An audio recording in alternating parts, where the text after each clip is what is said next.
Hi, welcome to ToutSuite Social Club. I'm John Capone, and I want to thank Didier and Susan. And you might notice that Didier is not here right now, so I'm filling in, and hopefully I'll do as good a job as he does.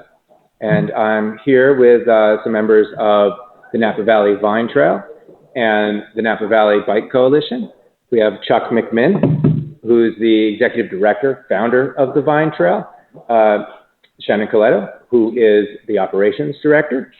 We have Philip Sales, who is the chief of engineering.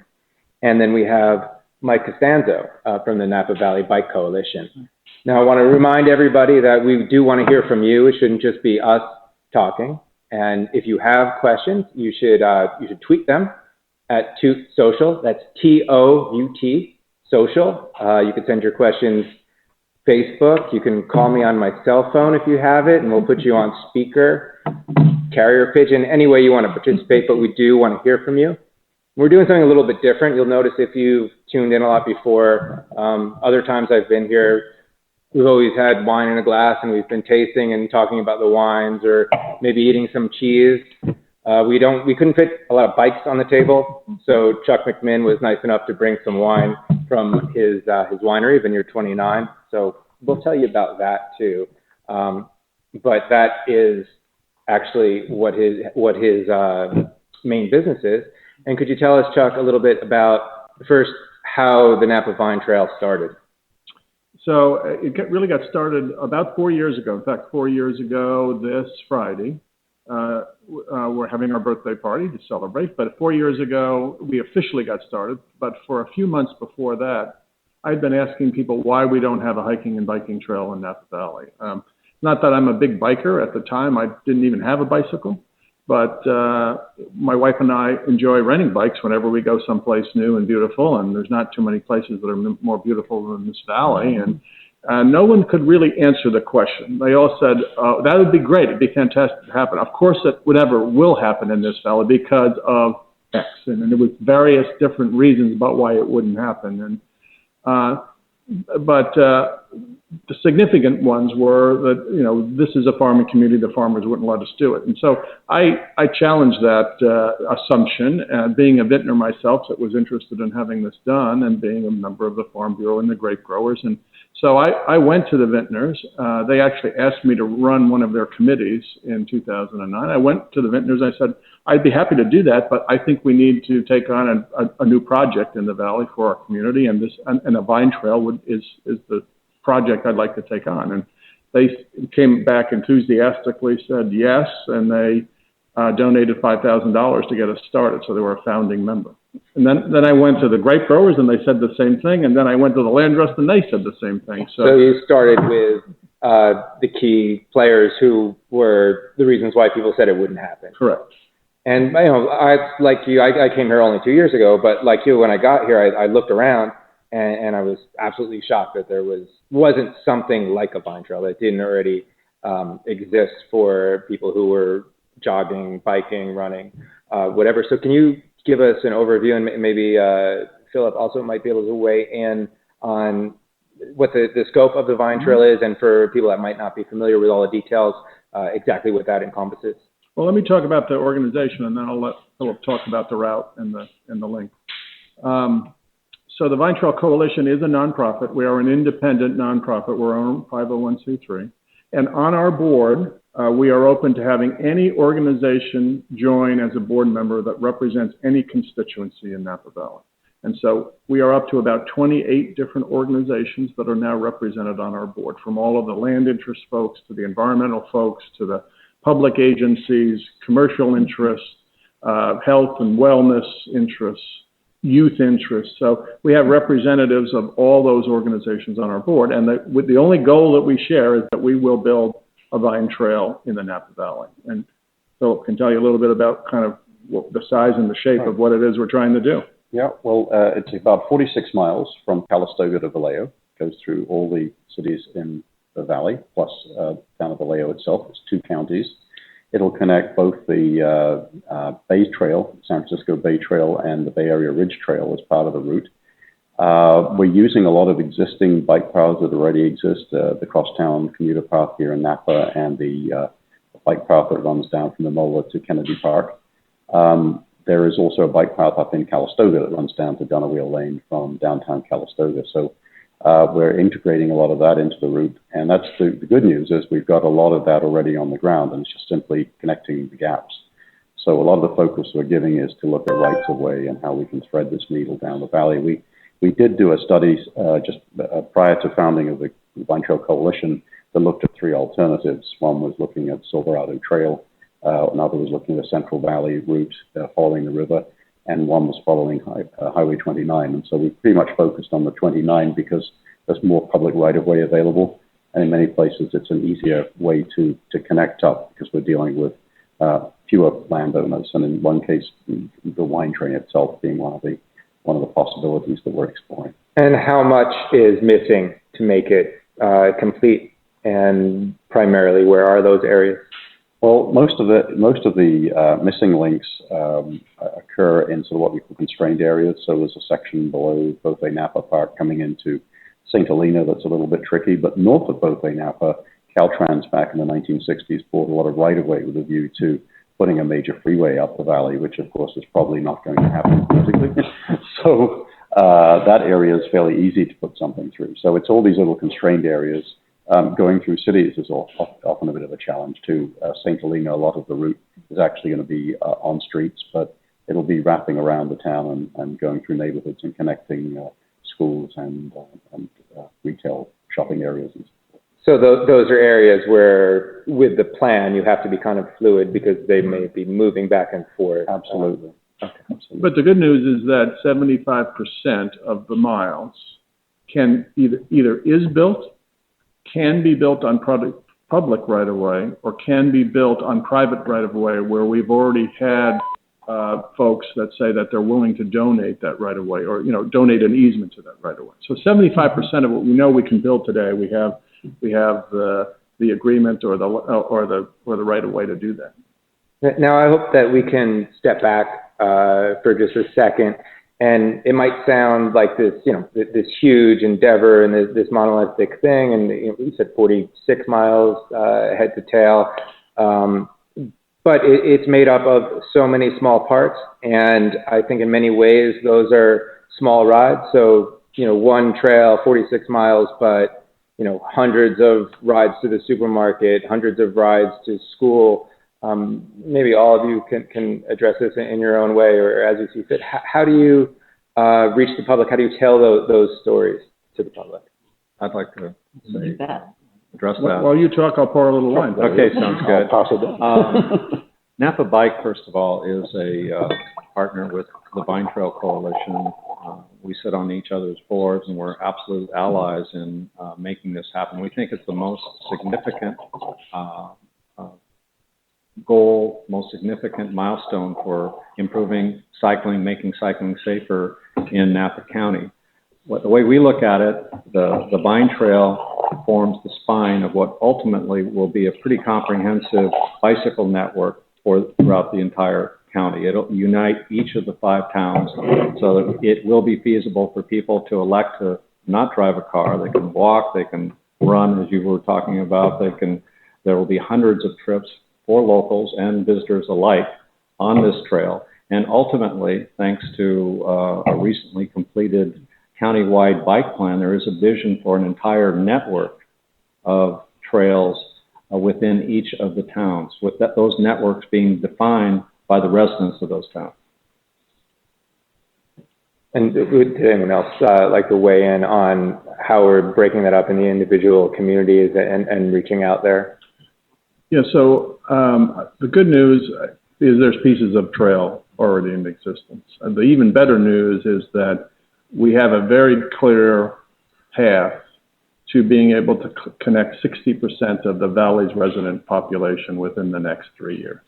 And that is from Kennedy Park, south of the city of Napa, all the way up along the river. In fact, right across the street from where we're filming right now is that the Vine Trail will run up along the river all the way to the middle of town, right near the wine train station, and then cut diagonally across town on an existing trail, going over Highway 29 to the west side, and then following up Solano Avenue all the way to Yountville. So within 3 to 5 years, we'll be, that'll be complete, and you'll be able to get from the south of the city of Napa to north, of Yountville, which is 60% of the valley's population. So we really focus where the residents are first, and then over time we'll extend it farther north, where really more of the tourists would be interested in riding. Since you bring that up, one of the let's say constituents that maybe you can inform me how involved they are, who would seem to have a lot at stake with the Vine Trail, or at least a major interest in it, are the people who rent bikes and tour companies and people who sell this area. It's a beautiful, beautiful way to see Napa Valley on a bicycle, and it's hand in hand with the wine and the food and the beautiful scenery. What are those groups doing to participate in the Vine Trail? So those organizations, the bicycle organizations of Napa, the bicycle rental organizations in Napa Valley have already made a capital campaign pledge to the Vine Trail to help support what it is we're doing. But they're actually one of the smaller economic players in this. The much bigger economic players are the destination, what used to be called the Destination Council, now called Visit Napa Valley, which is a collection of all the hotels in the Napa Valley that actually tax themselves to help to promote the valley, and then the Napa Valley Vintners. Both organizations will benefit greatly from the tourists that would come, and they're both very big supporters of what we're doing.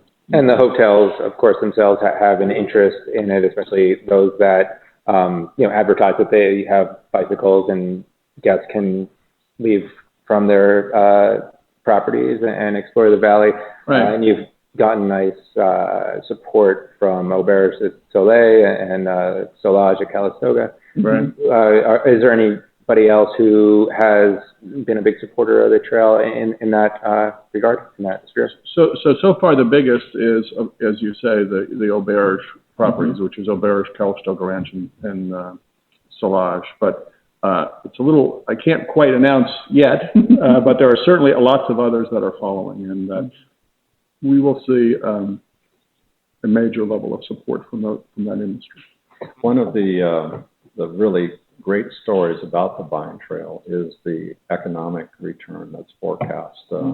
It's been proven over and over again in different parts of this country and different parts of the world that people who ride bicycles on their vacation, they stay longer, they spend more money, and they tend to come back. And that kind of thinking is starting to get into the hospitality, that kind of awareness, I should say, is getting into the hospitality industry here, notably through the Destination Council or Visit Napa Valley. They're at the forefront of that. They understand this and they totally support that. And the word is starting to get out that this is in the interest of everybody that lives here, but also those that have significant investments in hospitality business. Yeah, and we can't stress too much as well that it really is in the interest of all of the residents, particularly if gas continues to go up the way it has. The Vine Trail is going to look like a pretty attractive way to get to the store or work.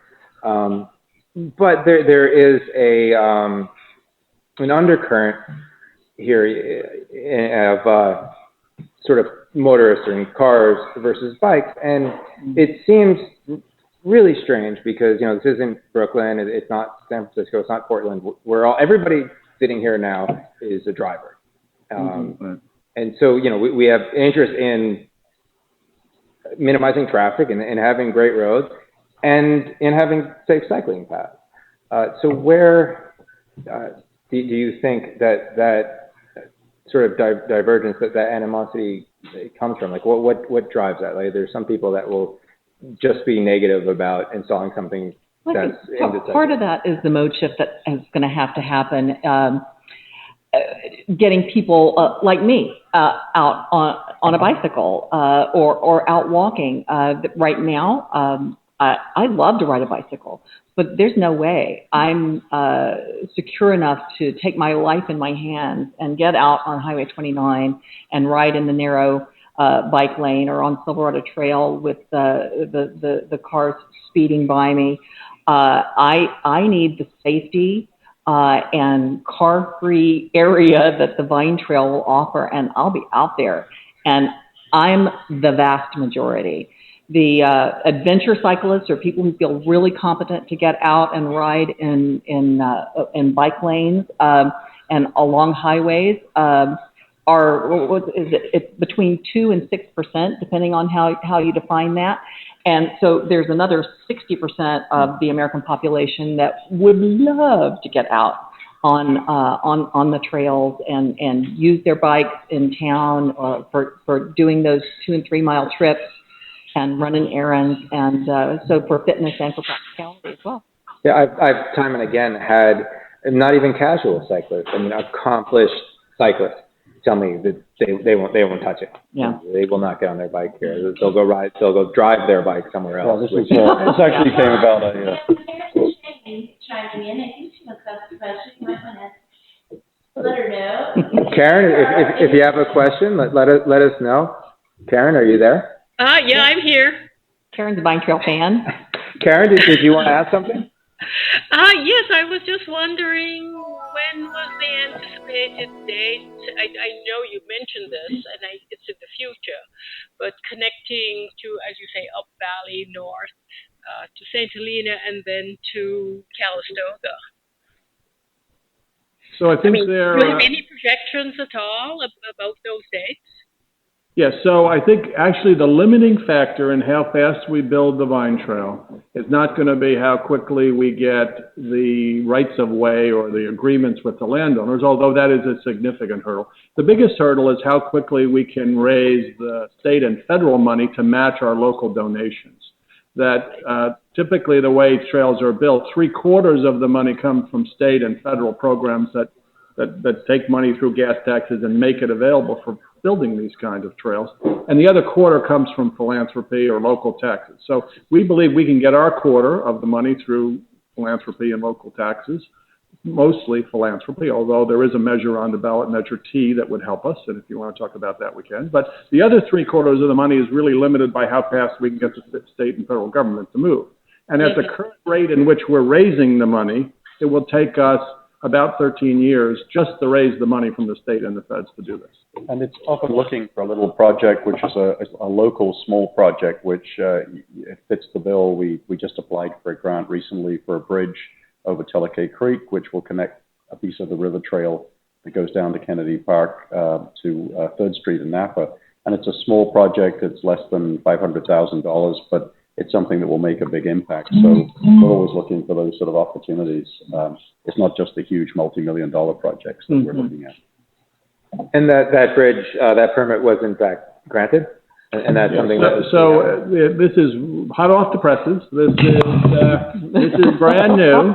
But from where we sit now, you look across the river at the brand new cinema complex that's going in just north of the Amola Bridge. And right now you can get on a bike trail south, what will be part of the Vine Trail south to Kennedy Park. But there's no way to go north along the river because there is a creek that needs to be crossed with a 120-foot pedestrian bridge. And we have figured out a way to put together about $250,000 in funding to fund the design and build of that bridge that would then allow us to connect all the way up to 3rd Street and from there all the way across Napa. So with that bridge in, everybody in the city of Napa will be able to get to the new cinema complex and to Kennedy Park on a bicycle or with their baby carriage and their rollerblades or their skateboards. They'll be able to get there in a safe way right along the river. And, sorry. I just want to interrupt for a second about, we have a Twitter question. Ooh. And it says, everything sounds great. What are some of the major criticisms against the trail?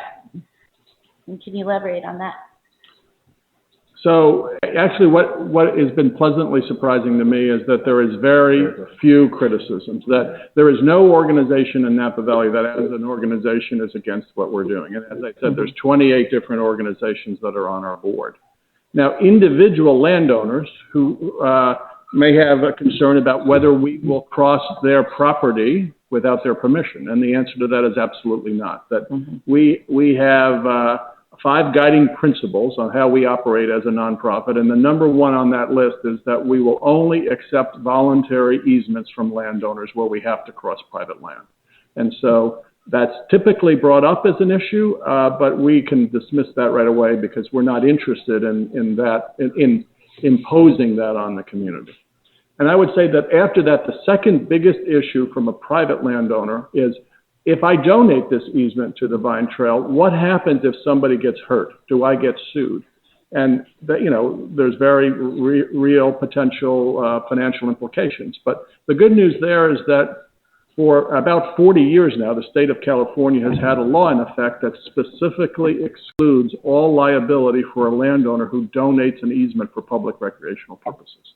They want to make sure that they want to encourage this process, and so they put in a very strong set of civil laws in place that eliminates any sort of liability to the landowner, and it's been adjudicated many times in court. And so while those 2 issues are brought up, private land ownership, will I be coerced, and what's my liability, both of those have very strong answers in favor of the trail. And outside of, in terms of these parties, these individual parties, I guess, obviously the largest barrier right now to the Vine Trail is funds, is money. Mm-hmm. Outside of that, what is the single largest barrier? That's really it. I mean, I guess we do have, as I said, 75% of the trail. The only barrier is financing, because that's the 75% that can be built on public right of way, or on private right of way where the landowners have set them in. If we had an angel drop a few million in our, so if 49 successful Napa vineyards all got together and each threw in $1 million, there'd be a Vine Trail 2 years from now. 75% of a Vine Trail for sure. Okay. The other 25%, we are still working to get private landowners and to figure out a way on a voluntary basis for those landowners to feel comfortable in giving us an easement. That's just the process of having to work through. There's just a long list of small landowners that we haven't yet contacted because we don't have the funding to go and do anything with that. Anyway, we've been focused on the low-hanging fruit. We just haven't gotten around to some of these others. Or even working with public agencies where there's opportunities for putting the bike path in. Devlin Road, for instance, we just convinced Napa County to approve allowing for a Class 1 bike path to be built within that corridor, which will eventually connect up with American Canyon. So right. Again, these are sort of, as Chuck mentioned, the low-growing fruit, but in some ways you have to negotiate with a transportation agency or wherever it's involved. There's a nice sort of a psychological multiplier effect, too, with getting this low-hanging fruit built, getting miles on the ground and connected of an existing Vine Trail. Then people who have some sort of anxiety or fear about what it's going to look like, what it's going to feel like, how's it going to affect the neighbors, they see how beautiful and how useful and how attractive the whole thing is, and their fears tend to dissolve. And in terms of the fundraising, I mean, does the money become realized? In essence, there's trail waiting to be laid down, so when someone gives money, that actually turns into hard hats. Correct. Pretty quickly, yeah. Pretty quickly. Yeah. And is there, or what it would be the most significant easement that is in play that there is a question about? I wouldn't say, so there's a single landowner north of Yountville that would be a great place to have the trail, and that's along the wine train right away. Mm-hmm. But that's not necessarily the be-all and end-all. And we're talking to the wine train. They're very supportive of what we're doing. But making sure that we don't impact their business in the process of creating this amenity is something that we're still working through. And we're not impacting their business because everyone would want to bike to the wineries instead of taking the train. No, impact their business in that would they have sufficient space to give easement and still be able to operate their train without interference or without issues or without concern. Which is obviously a very real concern for them. So it's not just like they have extra space, or they're not sure. They don't have extra space hanging out. And they're not sure how much extra space they have at the moment, and we're trying to work through that. And the wine train's already been a great partner and donated the 1.8 miles in the city of Napa for the Napa Commuter Trail that now kind of starts off of a bike lane at McKinstry and Vallejo, off of Saskell, and continues across town to Solano at Redwood and Trinket. So it gets all the way across Highway 29. So that's already in place. It's huge. Right. And there they found that they did have the space and they could do it. And we're just working through the issues to see how much more might be available. What motivation would the Vine Trail have to give that easement? The wine train. The wine train, yeah, I'm sorry. That's our sobriety test. Vine Trail wine train. What motivation would the wine train have to give that easement, though, being that they don't serve locals for the most part? Well, there's some talk about how the rail right-of-way might be also used to serve locals more in the same context of what we're talking about here, and that's kind of a separate discussion on a separate set of issues that's ongoing as well. And are there local officials that have been particularly helpful that you would praise? So I would say that every local official, both at the town and the county level, has been extraordinarily supportive. And up to Mike Thompson. And up to Mike Thompson, who was able to, help us to secure a $2.5 million grant for the federal government. And supportive. So you mean mainly in helping to provide matching funds and facilitate that process? That's the biggest thing that public officials can do to help? Well, and money. They all have local funds. And in fact, as part of this bridge over Tula-Cape Creek that we're talking about putting in, it's not just philanthropy that's doing that. It's some philanthropy from the Gasser Foundation, some support from the flood control district, that property where this trail will go over. Big support from the city of Napa in terms of having, helping us to submit a grant and to provide some manpower to review the plans and engineering plans. And also some labor and materials. And some labor and materials from their department to pave the portion north of that bridge and the Vine Trail. So there's been they've supported it with dollars and with manpower to help make it happen. Does that put them in a potentially tenuous situation with constituents that they have that do not ride bikes and are angry that public money would be being used for something that they see as recreation? No, we just completed putting together a bike plan for the county, but also for each of the individual cities. And speaking about the city of Napa, the Vine Trail is incorporated into it, and that was just approved by the city council, and so it's part of their general plan now, so it's law. Okay. And almost all these funding sources that we're going after are funding sources that are for bikeways. They're not for other purposes. So, for instance, a source of the funding that we'll be using potentially as matching funds is gas tax money that's actually set aside for bikeways. And the grant we've applied for is a Habitat Conservation Fund grant that's for trails that give people access to improved habitat areas like the flood control district's property. And since the election is coming up, and you did bring it up earlier, can we talk about ballot measure T? Yes. And what that is and why the Vine Trail does support that, and Correct. Why you would encourage others to support it and vote for it? Well, so the first reason to vote for Measure T is that it's going to help fix roads. It is a measure that says that when the flood control district work is completed in 2018, and that half-cent sales tax that we have all been contributing to fund that work concludes, Measure T asks the voters to extend that half-cent sales tax for another 25 years to pay for the repair and upkeep of our roads. Not to build any new roads, not to do anything else other than to fix the roads and keep them in shape. And the roads, the bike lanes, and the sidewalks that are next to them, where they might be. Not to construct new ones, but to keep them in good repair. But as part of, and so that's the number one reason to do it. And the number one need is that traditionally maintenance of roads was provided by state and federal gas taxes. But what's happened over time is that the gas tax rate, especially at the federal level, has not been indexed for inflation. So its buying power has gone down over the last 20 years.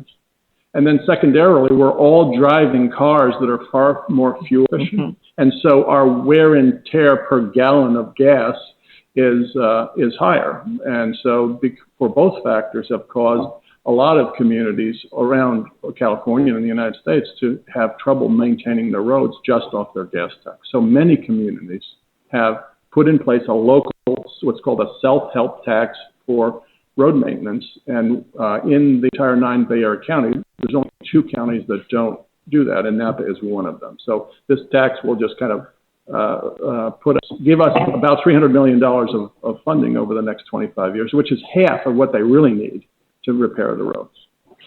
And how much of that money would go towards bike trail projects? So none of that money, 99% of the money from that tax must go to the repair of roads, the bike lanes that are next to the road, and if there's a sidewalk there, the maintenance of that sidewalk.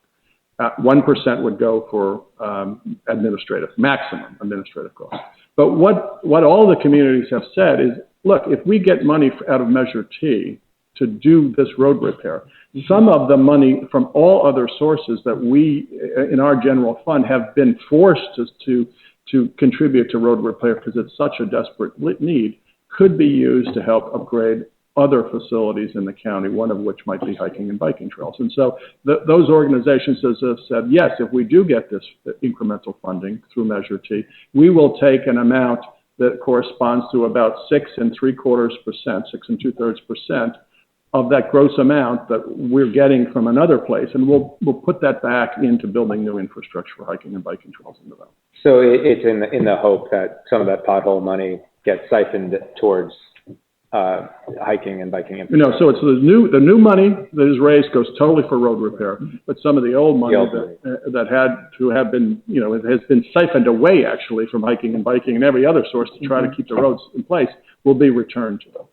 Which is a good place to remind us all that that the hiking and biking trails are transportation.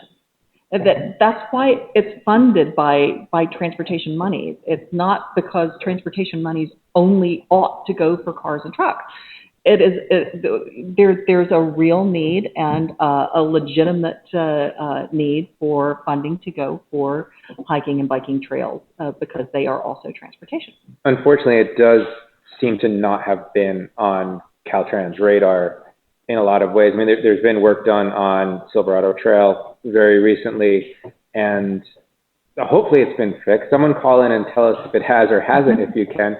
But the first time I went out on Silverado Trail after they paved it, there was no bike lane, aka the shoulder, which meant that the harvest trucks were in the middle of the road, so they were even closer. I do know, John, that the restriping was held up. There were some snafus with the traffic on Silverado Trail with the repaving, and then they held it so that it wouldn't interfere with harvest weekends and Labor Day weekend.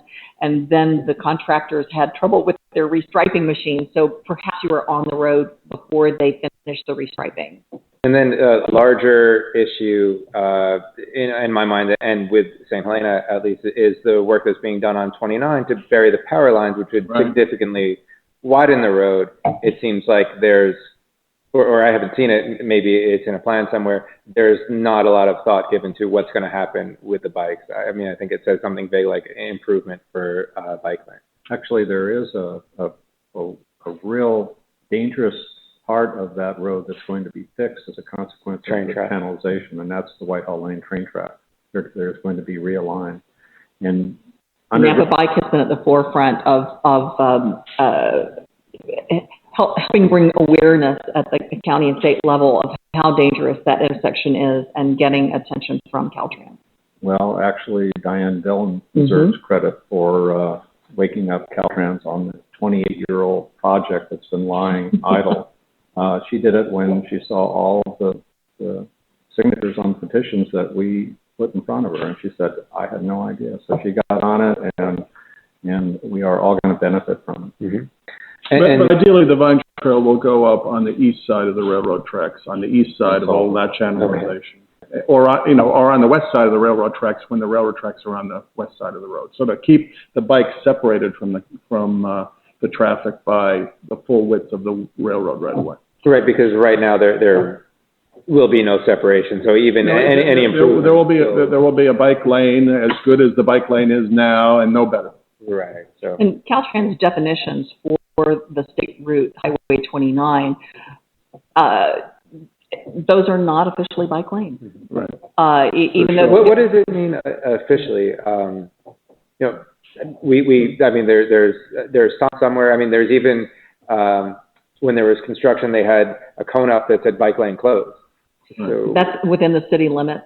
Okay. So there's different jurisdictions and different definitions through the area. There's three levels. There's bike routes, bike lanes, and then there's bikeways. So you basically have three tiers. The bike route is essentially you're on the road and you're sharing it with the traffic. The bike lane is where you have a striped area with a fog line and wide enough for probably a cyclist decal on the road. And then you finally have a bikeway, which is totally separate. So those are the hierarchy. and those are the class 1, class 2, and class 3, with Right. class 1 being the protected. Right. Class 2 is a minimum of 8 feet wide, separated from the road, and our target with the Vine Trail is 10 feet wide, separated. Class 1. Class 1. Class 1, all Class 1. protected. Well, So there's essentially nothing that's 8 feet wide between Calistoga and Napa, except for the section in Yountville that's part of the. no, actually in Calistoga, there is a section that goes from Washington Street down to Dunwheel Lane. And another project that we're looking to fund is to take it from Washington Street north along the old railroad right away, right to the old train station. But they do call the the Silverado Trail sections. They do call those class 2. Class 2, yeah. And they're not 8 feet wide. No, they wouldn't be. Class 2s don't have to be. Oh, They they generally be about Okay. 4 to 5 feet 4 wide. to 5. They're not that. And in most cases, not because of geology or rights of way. Yeah. But, the two things I would think. So first of all, we have to keep in mind that the Vine Trail will be used about equally between our local residents and tourists. And it's very important, I think, for our local residents to have the ability to get around without a car. And how do you make those estimates? Because obviously that's accounting for a large uptick in local use. So how do you determine that? So actually, Philip did the study. There's actually a number of factors that we look at. I work with a company out of East Bay that does bikeway planning throughout the world. And one of the things is weather conditions, what sort of infrastructure you've got there right now, how many people are out there. You look at age, demographics, and so forth. And the calculation is roughly about 3 million uses a year the Vine Trail would get. And that's split pretty much 1.5 million locals and 1.5 million tourists. And that's tourist trips. It isn't tourist people, but it can be anything from riding the trail for a short distance to get to your favorite winery, if you're visiting, to taking the whole 46 miles. So there's a range in there, but that's the way we calculated it out. Yeah, I mean, I would love to ride my bike the 3 miles to Sunshine Market from my house every time I went, but it's a little bit of an ordeal. I mean, I try, but half the time I'm like, I did almost get clipped, and it's not paranoia that cyclists have, because they do keep getting hit. I mean, we were just reminded of that on Monday again. Yes. Yeah. No, and I think, and even those that are willing to go out on the trail, Shannon said, they're for every one of those, there's 10 people that wouldn't even consider. I mean, I would not ride on Highway 29. I wouldn't, my wife wouldn't ride on Highway 29. We rent bikes and ride other places where it is safe. And, the polling says that 60% of people would ride more if they felt it was safer. We have another Twitter question. Right. And this is for the panel, asking if you will have a toll booth for wine tasting at the beginning of each town, and will those local taxes be absorbed just to keep everything fun? I like that question. Great idea. That actually brings up a very interesting feature of the Vine Trail that we haven't talked about, and you were leading up to it earlier. And how are we dividing up this long stretch? The Vine Trail is divided into 10 sections, And each of those sections are of varying length, are continuous with the AVAs, the growing regions, the American viticultural areas, or the Appalachians, the sub-Appalachians of Napa Valley. So starting in the north, we have Calistoga. So it's not Calistoga city limits that's that section. It's from the beginning to Vale Lane. And then the St. Helena section is certainly not St. Helena city limits. It's from Vale Lane all the way down to Zinfandel, same as with the AVA. And then Rutherford, Oakville, Yountville, Oak District, then Napa Coombsville, which is, I think, our biggest one. Mm-hmm. And then south of Napa Coombsville is Los Carneros. And then American Canyon and Vallejo are not AVAs, but so they have their own city names for those sections. And there will be boundaries and a feeling of accomplishment as you move up and down and help bring anybody who's using it, residents and visitors alike, closer to the land and closer to to agriculture. Bring more awareness of the industries that bring our economic vitality here. And to the question, the Twitter question about, well, are we going to charge a tax or what are we going to do? I think the data shows that when a tourist or a visitor comes to use a bikeway nationally, that on average they spend $50 in the community for every day that they use that. And so if you think of our 3 million people that are going to use the Vine Trail, that 1.5 million for tourists, if 1.5 million people spend $50, that's $75 million of incremental economic benefit to Napa County. Every realized in sales tax, local sales tax. Yeah, and the sales tax is 7 or 8% of that, but the full effect of that goes to, support our cities and, our hotels and our restaurants and our sandwich shops and our bike rental shops. So it injects a lot of economic value.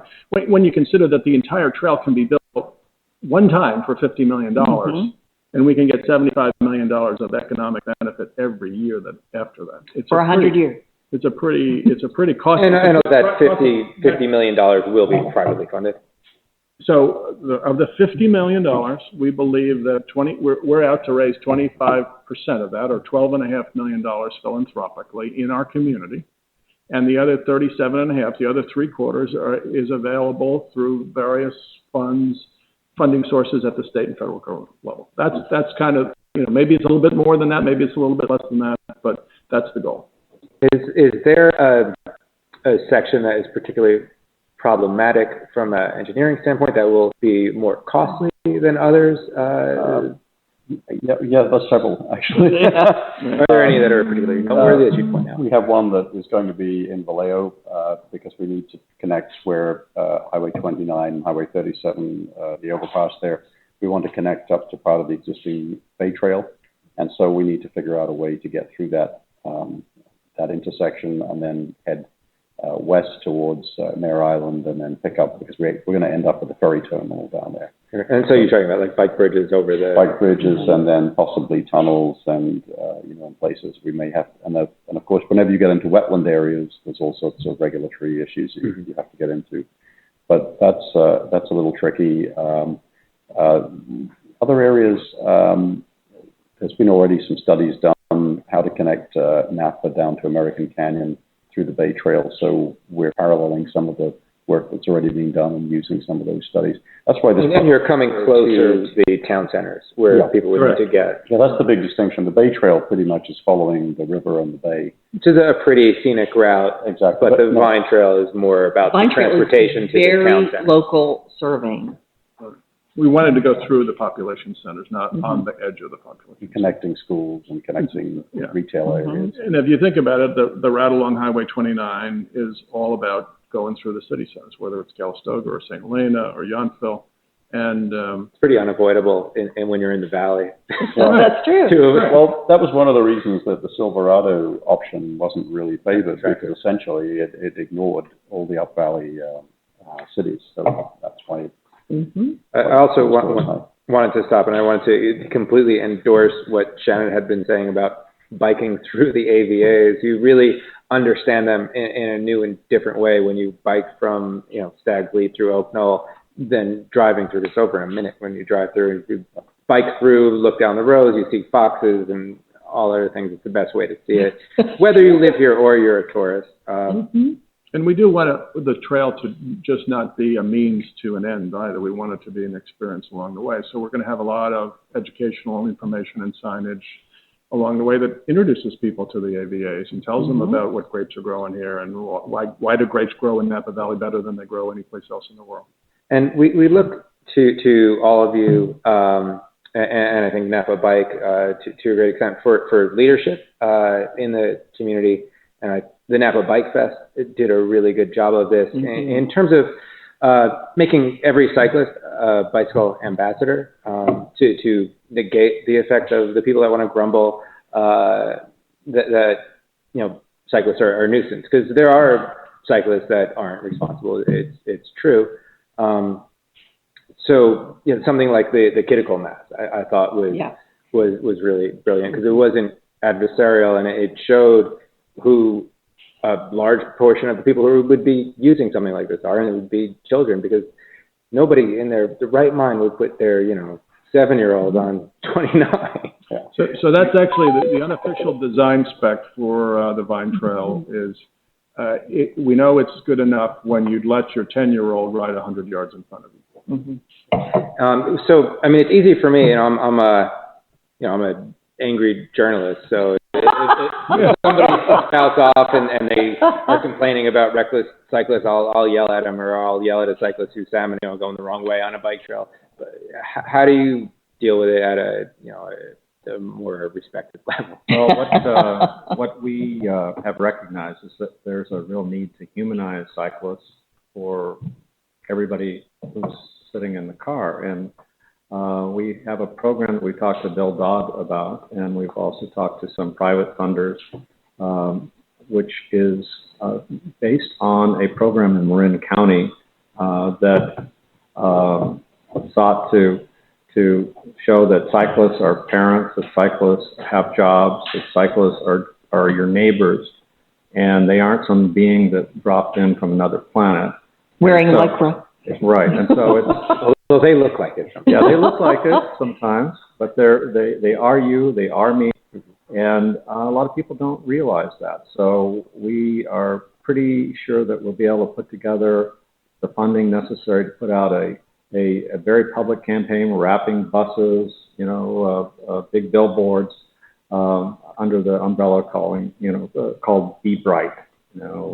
Basically a respect for motorists and a respect for cyclists campaign. How do you pronounce that word? Conspicuity? Conspicuity is one element of that. We are actually have a workshop that we did in St. Helena a couple weeks ago where we trained cyclists on how to be more conspicuous on the road, so that motorists aren't surprised to see them, and they begin to expect cyclists because they start noticing them more.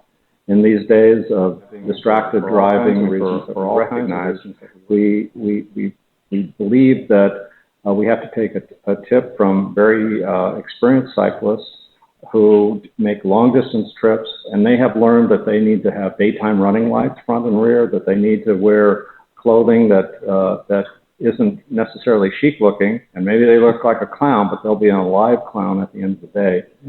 And we'll be doing that again on December 5th here in Napa at the community meeting room at the library, and it's free for anybody.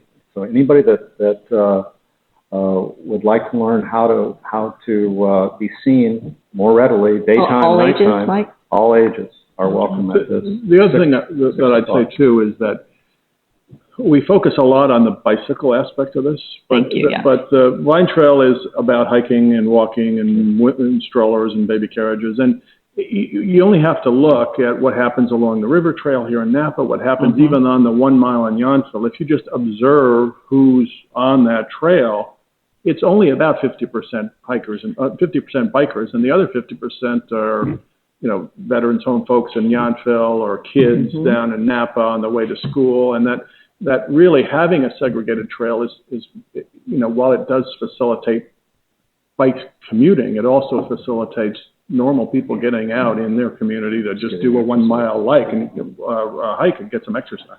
We talk about 50% of the uses would be for locals and 50% for our visitors, but also the projections are from the planners that it will be half walkers and half cyclists. I think that's so important, and I think around the city centers as well, that the use by seniors who are out there doing fitness, brisk walking, and in a safe place.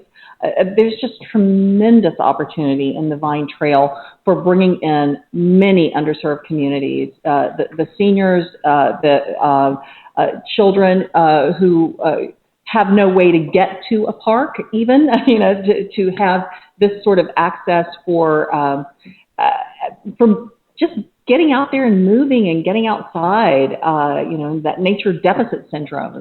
This is going to be a real resource. You do stress that it's good for everyone, and I like to think that getting more cyclists commuting, one of the beneficiaries of that are motorists. So the number one reason, if you don't ride a bicycle, the number one reason you should support it, because if you encourage cyclists to take short trips, there will be less traffic all around.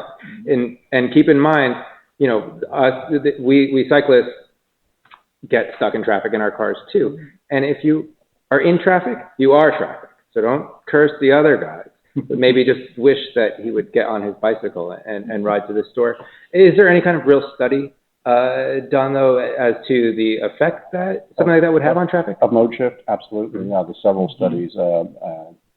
Mike just mentioned Marin County was one of the pilot projects. It was funded by the federal government a couple of years ago. They've been doing mode shift studies in the communities of Sausalito, Novato, and San Rafael to determine, through an education program, basically telling people about this is how you can better access your town, because in some cases, people just get in their car and they forget there was a sidewalk that they could use.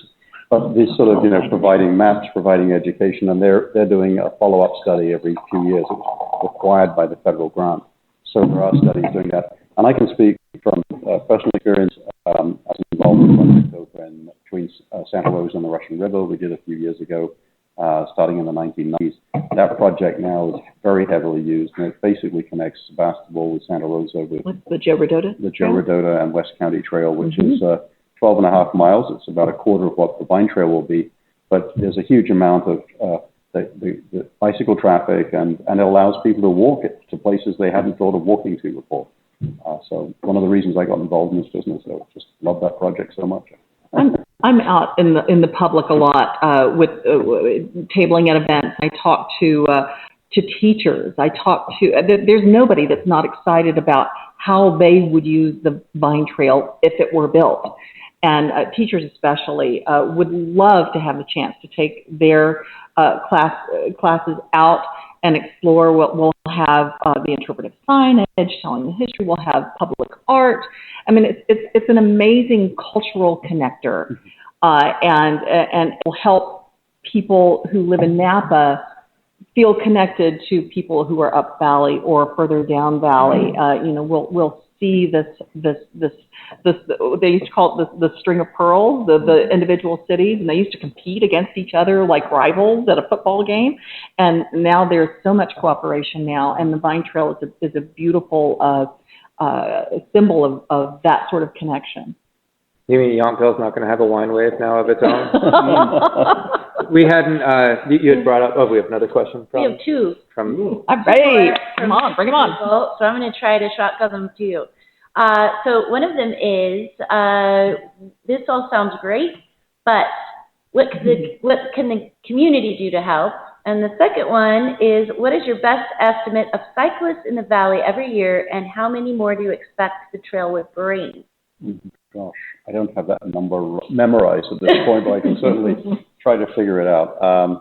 I think going to the other question, what you can do is by joining the Vine Trail, Shannon here monitors the website daily and the Facebook page. we often need letters of support for the grant, for instance, we just applied for. We're getting letters of support from organizations, but letters of support from individuals is important. So that's one way you can help things going, and of course donating to the get your skin in the game. You know, you're $25, and then ask 5 friends to get their $25 in. We're having our Vine Trail birthday party this Friday, and it's a member appreciation party, and it's down at the Riverbend Plaza. So everyone's invited. We'd love to see you there. Come learn a little bit more about the Vine Trail. Chuck might be making some announcements, and we have beautiful raffle prizes, a nice little silent auction. We've got some great, generous folks who are giving free massage. We have like 5 massage therapists who are coming this year because they had so much fun last year. And birthday cake and a sort of a mini adventure course of the Vine Trail, the 10 sections that you can ride the little slalom course. It's kind of fun. And also it is fun, and brings in our partnership with the Arts Council, Napa Valley Arts Council, and so we hope we see you all there. You can find information about the birthday party on vinetrail.org or on our Facebook page. The other thing I'd say too is, in addition to becoming a member of the Vine Trail, the way we get things done is through volunteers. Yes. So if you have time to help, if your expertise is in engineering or your expertise is in writing, great prose that are needed for grants, or your expertise is in marketing or PR, or we have opportunities for people to just really help us build a trail for the community with the community. And that's the way we've gotten everything done to date. I mean, the only 2 people that get, even any stipend of a salary are these 2 people right here. Everybody else that's involved in the Vine Trail is a volunteer. So, and we have probably 50 of them, and we could use another 50 easily. Do you have any particular needs right now that people should be aware of that would be particularly helpful, or is it just across the board? We do have some programs. We could really expand our marketing and grow awareness of the Vine Trail project and the Vine Trail needs if we had some people who could take on projects. We have some fundraising and some outreach projects that are going a little bit begging because we don't have, between me and Philip and Chuck, we don't have the bandwidth to cover all the bases all the time. So we would love to have some volunteer, what would you call that? So some real take charge. Ambassadors, yeah. And if you come with an idea and, if that's a great project, you can run with it. I mean, we've got a lot of things that we'd love to do if we had more manpower. For instance, we have a program that we haven't launched yet, but I'm not going to release any secrets by talking about it, and leave your footprint in Napa Valley. And, lots of people, when they're raising money, do a paver program.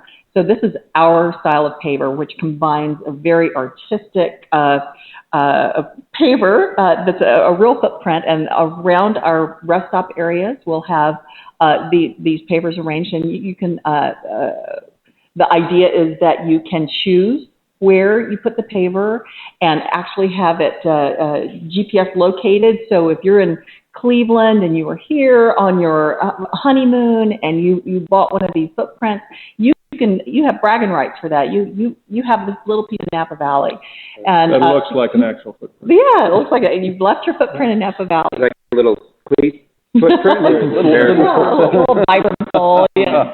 So, but we need somebody to really take that program on and work with a fabricator, work to set up the website so that we can, have people order those online and be connected with their certificates of authenticity or the GPS location. And we may be doing that. One of the first one that's going in is connected to the gas development on the other side of the river here. So we may be getting one of our rest stops there that you could buy a footprint in. And you had mentioned, and we only really mentioned it, and I know it's something that you all are proud of, the Ag Plan program. Can you explain a little bit about what that is? So we want to be very sensitive to as the Vine Trail goes in, to the economic vitality of the valley, and that's all around agriculture, whether it's the grape growers or the wineries that then take those grapes, or any other farmland. And so we didn't want to put up we didn't want what typically happens along a trail is a whole bunch of negatives.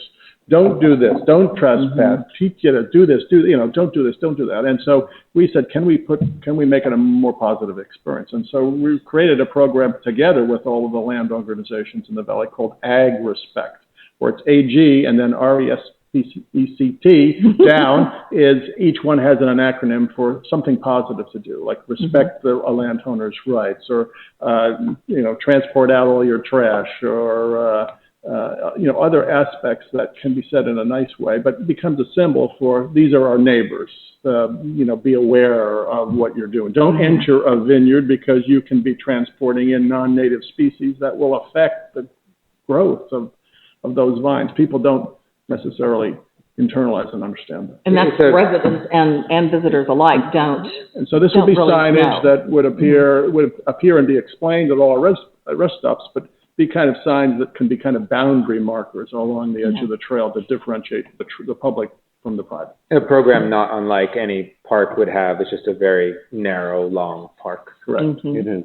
Correct. And then you'll be able to go to the website, agrespect.org, and you'll be able to see. That's another thing that we need somebody to come and take on. So all you savvy tech volunteers out there, go to the website and see pictures of trailside interface with active farms. Okay, I want to thank all our guests who are here tonight, and of course Susan and Didier again. And if you're watching this online after the fact, I'm sorry if you were trying to tweet your questions. We're no longer live. Thank you. We love ToutSuite. Thank you, John. Thank you.